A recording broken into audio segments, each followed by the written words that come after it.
First of all, as has already been announced by a statement earlier today, 85 million doses for boosters for 2022 and 2023 have been secured in a new contract put together with Pfizer. That's 60 million for boosters next year in 2022 and 25 million for the year after. This is in addition, of course, to the 40 million doses that are doing the job of the vaccination this year, combined with our AstraZeneca vaccines, which are being produced here within Australia, and the 10 million Moderna vaccines that come on stream from September of this year.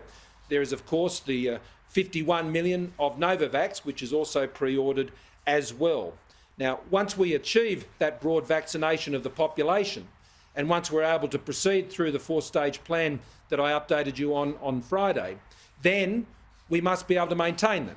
And the advice of President is that is likely to require booster shots, and to be able to have those booster shots pre-ordered by contract now means that we can go into 2022 with confidence and beyond, ensuring that we're able to address those needs, future-proofing, so we can live with COVID-19 going forward. The securing of those 85 million doses is another important development. It's another shot in the arm for Australians in the vaccination program.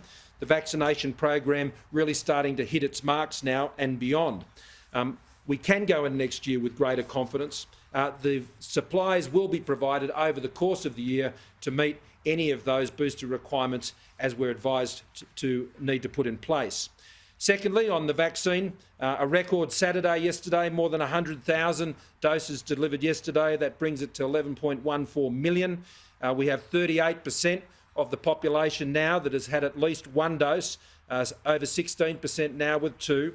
62% of those over 50 have now had one dose, and 22% double doses. And for those over 70, we've got 77% of those over 70 have now had their first dose, and 37% have had two doses. The past just 6 days, we've been able to administer 1 million doses. So we're now able to deliver those 1 million doses even under a 7-day period. And that is really hitting the marks that we'd hope to be hitting with that rate of vaccination now. Certainly, we hope to have higher overall levels of vaccination now, as I indicated earlier this week. But the vaccination rates we're achieving on a weekly and a daily basis are certainly the marks we'd hope to be hitting by about this time of the year. And that means we will continue to make up ground. I want to welcome the updated ATAGI advice that was provided, and you became aware of that. That was on the 24th of July. And I just want to read it so it's very clear what ATAGI are saying. And it relates especially to the New South Wales outbreak. All individuals aged 18 years and above in Greater Sydney, including adults under 60 years of age, should strongly consider getting vaccinated with any available vaccine, including COVID-19 vaccine AstraZeneca.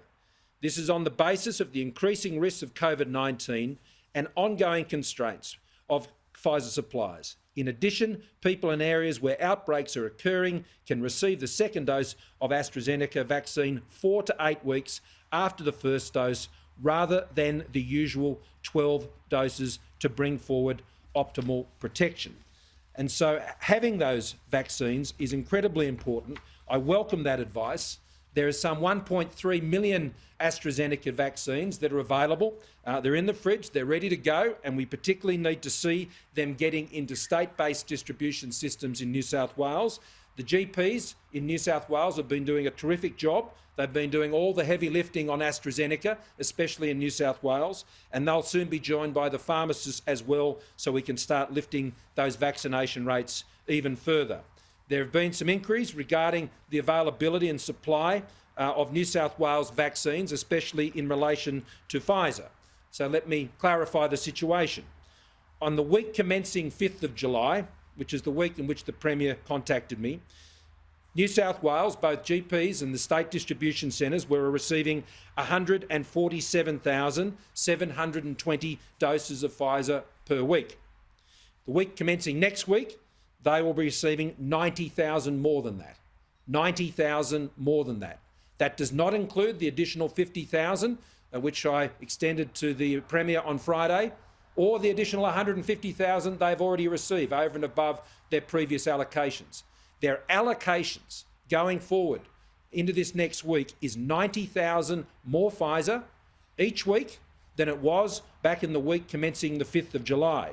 And in the week following, it goes up to 110,000 above what it was back in the beginning of July and the week commencing the 5th of July. So that is a significant increase that we've seen since the early part of this month to where we are now. So there was the 50,000 extra last Friday on top of allocations. There was the 150,000 additional that was provided after the Premier's call to me on the 7th of July, and the Pfizer allocations now ramping up by a further 90,000 on what they were getting earlier, and that is predominantly being distributed through the GP network, which has been doing the lion's share of vaccinations all around the country.